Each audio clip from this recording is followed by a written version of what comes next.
people? It's Miche Triche. having some QBT time, talking some nonsense, drinking good water. Yeah. Okay, so this is my dry period. Yes, my 3-month dry out, so I can recover. So I can do it all over again and maintain a healthy liver. So I think anyways. For the record though, water is quite boring. It's great for your body, I know, but it's how boring. I don't even have I don't even have my fizzy bubbly water or anything. It's like just water. Ugh, it's the worst. Anyways. You did hear what they said the other day about now trying to put, or what they want to do. This was in the States, they were talking about it because the medical journal came out and was talking about alcohol. Oh, they're increasing calls for the warnings on alcohol labels. Yeah, and how they want to do the same thing that they did with cigarettes. Now, mind you, I don't think that deters anybody, because I asked somebody one time, when you look at those pictures, even look at it. Does it mean anything? They're like, absolutely not. Listen, if you've been smoking for a minute, I've asked somebody, most times they just, without even looking at the pack, just open the pot without having to even look. So, I mean, it's good. It's good. It's a good pause for some, maybe some newer smokers, but like hardcore real smokers, yeah. I'm not sure it would be a pause. I'm not sure if I'm not sure. I mean, clearly I'm not a smoker, but I'm not sure if it would be a pause for anybody. I mean, I understand what it is that people are trying to do. Maybe for young awareness, people. But the pictures are quite jarring. Yeah, they are. That's why when I saw it, I was like, ooh. And then that's why I was asking somebody, like, does it change anything for you? And they're like, absolutely not. I don't even look at it. I just tear the package off. I'm like, oh, boy. That's it. Yeah, so alcohol. Yeah, no, I've heard this. I've been talking about this for some time. And the links to cancer. Yeah. Isn't it like a type 2? I told you when I saw a dietitian, nutritionist, whoever, she said that. She's like no amount of alcohol is actually acceptable. Right. If you must, women is 1 drink a week. Yes. And men is 2. What kind of foolishness is that? But I get it. Yeah, no, 1 a week. I mean, if I'm at home, okay, cool, doing nothing. But if you go out, 1 is what's 1? You know what we were talking about the other day, though? Also wine. When did wine become such a thing? And I said it's TV. TV is what made wine so socially acceptable. With everything. Yes. They've got wine with dinner. They've got wine here and there. Ooh, let's have a bottle of wine. Ooh, let's go out for drinks. Let's have wine. Yeah, it's a whole...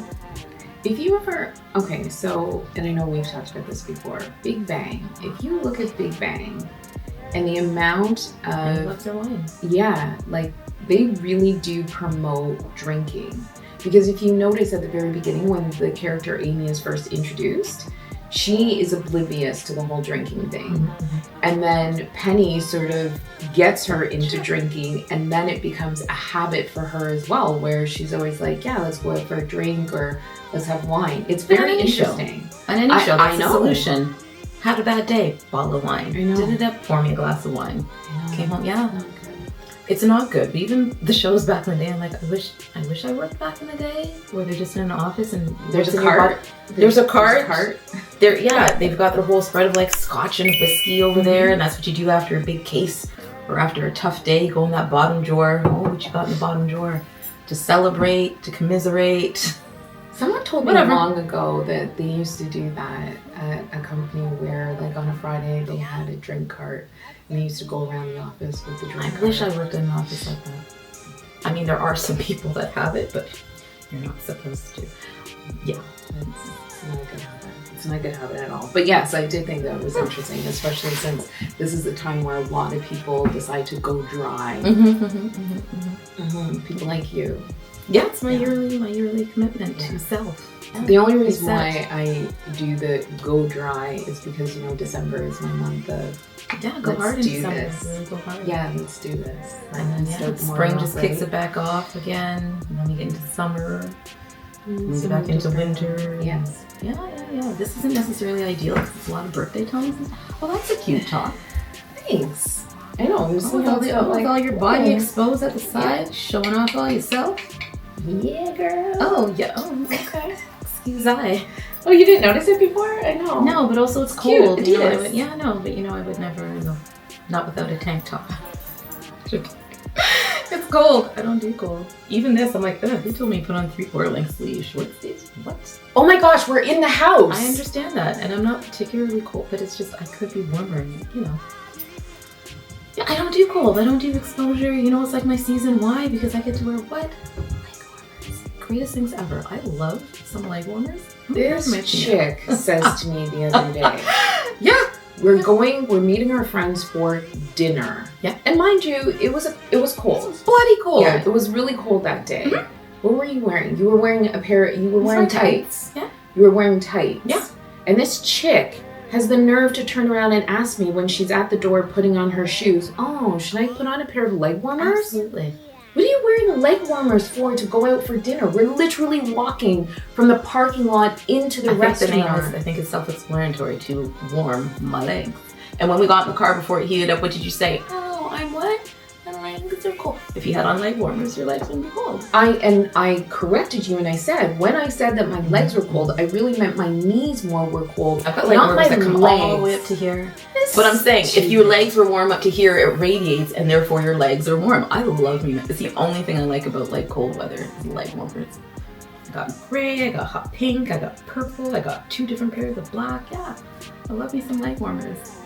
I hate your leg warmers. Or them to the gym, to go do my yoga. I hate the leg warmers. I hate the vest. I have to wear like 50 million layers of clothing. But I always wear 50 million layers. Why do you hate the vest? Because it's so irritating. It's fancy free. I love me a vest too. It's like you're like a child. How does that make me a child? So when Mom used to make us wear a vest, and any West Indian parent made you wear a vest. I thought you were talking about like bomber vest. No, I'm talking about your stupid tank top that you have to wear underneath Every everything. single thing I do, yeah. September, October, all the way straight through to like June, April, May, June. Yeah, depending on how things are going. I don't do cold. I don't like. But you wear them in your house as well. Yeah, I do. Sometimes the feeling of some material directly against like my bra or something, even though it's like not even my straight nip. It just no. What? It's so stupid. It's not stupid. You're so stupid to me. It is so. The thing is, I'm not telling you have to do it. Why does it annoy you so much? But I like to be warm. I'm not a hot box like you. I'm not a hot box. You know that. I like really to flame warm. on. No, but that's something different. I can't help when my hands get hot like that. Like that's that just a thing. I'm chilly and I like to be. But warm. my hands don't radiate to the rest of my body. It's not like the rest of my body is on fire. It's just my hands. Yeah, well, I don't tell you, So weird. You're weird. Stupid. You're stupid. Leg warmers are they're so awesome. I've got some that have like the footy. I've heard them now. You know when you just said that? I've got green too. It reminded me of Flashdance. Even better. Who doesn't love Flashdance? See? I meant Flashdance as in she's wearing stupid. I'm pretty sure she's. I know that's part of Flashdance, which is the whole thing. I know. Yeah, okay, but that's not the part I'm talking about. Doesn't matter. I bet she was wearing leg warmers in that scene. Yeah. Is she? With a headband. I'm almost positive. Almost positive. It's so ridiculous. It's the greatest. But she was like the little accent to the outfit. Dancer. So? She was a dancer. There's a purpose. I'm a lot of things. There's a purpose. I'm what? Anyways, hater. Do you want a pair? I feel like if you wore a pair once, you'd be like, I have leg warmers. So then how are you on me about leg warmers and you have leg warmers? But I don't wear them 24/7 like you want to. I'd love to. Exactly, but I don't. I think that the only time I really That's your prerogative. have worn the leg warmers was like if we were going to go hiking or something. Yeah. I've got hiking leg warmers. Those are the ones that come all the way up to like here. They're like thigh highs. They're thick. My other ones are more for fashion. I've even got like the booty ones, but I never wear those. I do have the booty ones too. So again. But again, I don't wear them out like 24/7. I don't wear them 24/7. The only depends time on what I'm wearing. If it doesn't work with the outfit, because you have to have something tight, otherwise it looks silly when your pants balloon up beyond it. And plus, I need sometimes to, close that gap. I don't like any exposure. No, I know that, and that's the only reason why I have the small ones is so when I'm going to the gym or something like that, and that that bottom part of your foot is exposed. What's the difference? I just wear the regular ones too. Because not all of us have tights that always go down to our ankles. Mine don't go all. Yeah, it's no, just not possible to find them that fit that way. I know, but even if you just wore regular leg warmers, do you? Do you, boo-boo? Anyways. Here's a moral dilemma. Because there's this movie out, and I have not... There's a movie out. Yeah. I have not seen it yet. Chances are I have neither. Okay. You have not. It's called Juror Number 2. I don't know what I've done. You haven't done it. I haven't seen it. I know. You've never even heard of it. No, you haven't. Is it in the theater out? I don't know. I don't think so. No, I feel like I have heard of this, but anyways, go on. Okay, I haven't seen it. Go on. Oh. Yes. So the premise of this is basically, how would you feel if you were called for jury duty and you sat on the jury, and as you're listening to this story, you realize that you were the one that in fact killed this person by accident. What? So let's just fix your face. So let's what are the odds? The premise alone is a little shaky. Yeah, we know that. Okay. All right. We know that because obviously that's like 1 in a trillion for you to end up on this jury. And to not know that you did it or am I aware that I did it by accident? I thought I got away with it. No, let's just say you thought that you hit a deer. Oh, and I hit a person. And you hit a person. And if you were sitting on the jury now, would I confess? Yeah. Would you confess? Can I see how it goes if I get off? There's no need to confess, is there? Would you confess? And you're married and you have a family and the whole 9 yards. Is this recent? You're married, you have a family. No, like did I recently accidentally hit this person? What does it matter? Well, the facts, it matters. Okay, so let's just say you did it like 2 months ago. I'm trying to understand where the time frame is. Because I just think, okay, it's a question. It's just part of the... I mean, if this was 20 years ago... If it was 20 years ago, what? It doesn't really matter. I'm just curious if this is like recent, like I had amnesia or something and I forgot. I don't know. No, you ain't got no amnesia. Okay. You know that when you're listening to this, you're like, oh, damn. I was on that road. I was on that road. I think that was me. That might have been me. Oh, no. What do you do? I don't know. Because a good person in me wants to say, well, obviously you confess. I know. Right? The good person in all of us would say you want to confess. However... Then I'd have to go to jail. That's right. To do that. This is it. Well, this is what I'm saying. Like, if I'm like the holdout vote and then that like mistrial and then nobody goes to jail and the injustice hasn't been served, but it has-ish because the wrong person didn't go to jail, but the right person did. Okay, so then what if you were sitting there and yeah, you were the one person who caused a mistrial? Yeah.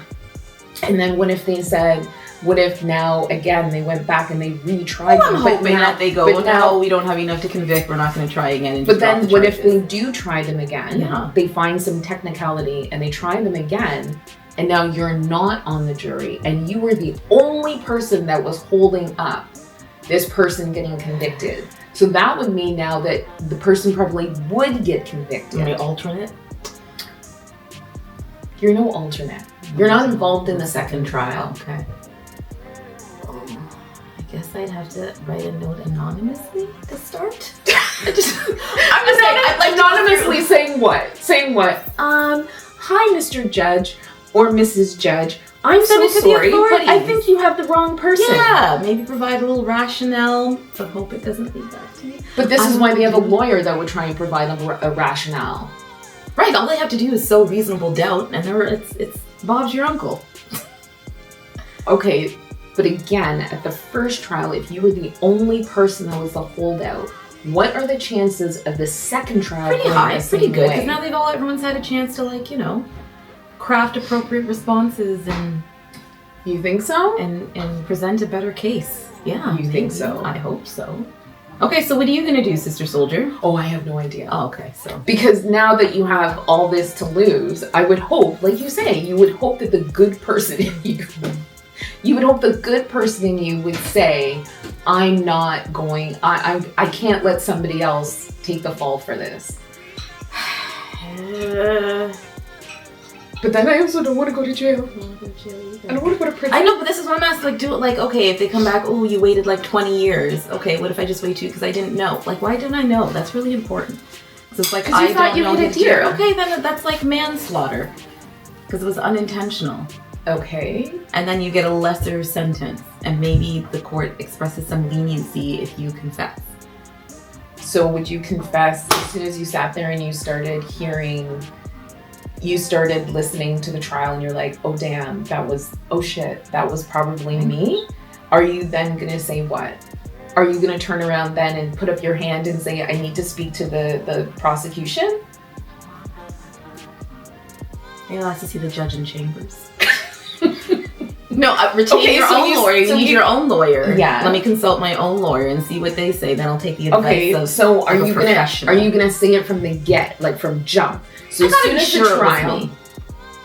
No, like I gotta be sure. So as soon as the trial starts, so how far into it would you go? Would you then confess when it gets to the point that you're just like, oh damn, these 11 people want to convict this person? Is that when you confess, or are you going to do it from the get-go? I think to increase my odds, I'd have to do it from the get-go of like getting some leniency because, ooh, look at me, I'm such a good person. I realized from the jump that this could have been me. There's also no evidence it was me. Then they'd also have to prove it was me. And what if but anybody gets to plead not guilty, so why can't I just plead not guilty and then see what happens? Okay, so then you would alleviate this person from hell because they did not commit this crime. Yeah, but I didn't know I committed it either. No, that is okay that you didn't know that you did it. And yes, that would be part of your defense where you would say, yeah, I didn't know I did it until I started hearing this scenario and I was like, oh my goodness, yes, that was me. But I'm just curious, how long would you let it go? Do you see it from the get-go? From the get-go? Yeah.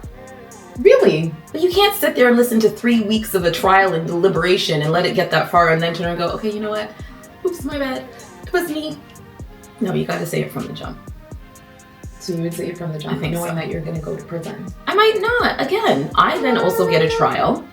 You think you're not going to go to prison? What do you think this person is sitting there doing? That we're all just saying, oh, we're going to give you, we're here to like give you manslaughter. Maybe like what? Like a year, 18 months, maybe. And then I did the right thing. I think that counts for something. Sure. And I'm a pillar of my community, and I've got ties and all those great things I hear on Law and Order. This ain't no Law and Order. Well, yeah, no, I'm gonna go with all that. No, you can't. I think, could you live with the guilt? Personally, no. The guilt would probably kill me. Right? So just do the right thing and let's get her done. I think that there would be people who would let that person go to prison. Oh, absolutely, 100%. I mean, I debated for a brief moment. This is what I'm saying, right? It's a debate. In the very beginning, you're like, I would do the right thing, but then when you start like really thinking it through, do you want it? Exactly. No, I don't want to be raped. That's what it always was. I don't want that. No, thank you. Although, watching my trash show, it doesn't look so bad. It doesn't. But I think that's because those people like are in some sort of like minimum security sort of place. Minimum medium, yeah. Like they're not in I know, but it's manslaughter. It was an accident and I confess. I don't think I'm going to Supermax. I'm not a friggin' serial killer. Okay, so you might not go to Supermax, but all your rights have been taken away from you. Oh no, like going to jail and even like the aftermath of jail is no joke. Like even after you served your time, like you never really serve your time. That show's taught me a lot. Yeah, no, it What? I can't move if I want to? No, you gotta ask permission. And more times than not, the next state doesn't want your ass. Well, it's no fun. No, I can't just cross the border when I want. No, because you're a convicted felon. Correct. Can't get a job, can't be bonded. Like it's rough stuff. And not only that, the restitution alone, my lord. Yeah, that one guy when they were talking about his restitution, I'm like, you'll be paying that for the rest of your life. And it's not like you're getting the best of best jobs, so already. This is why I'm saying it's rough. For the rest of your life. It's rough. Yeah, no. Hard pass on all of it. Yeah, hard pass. No. Which is why it's just like, I made a mistake. Do I just want you to have to pay for mistakes, but still. Yeah.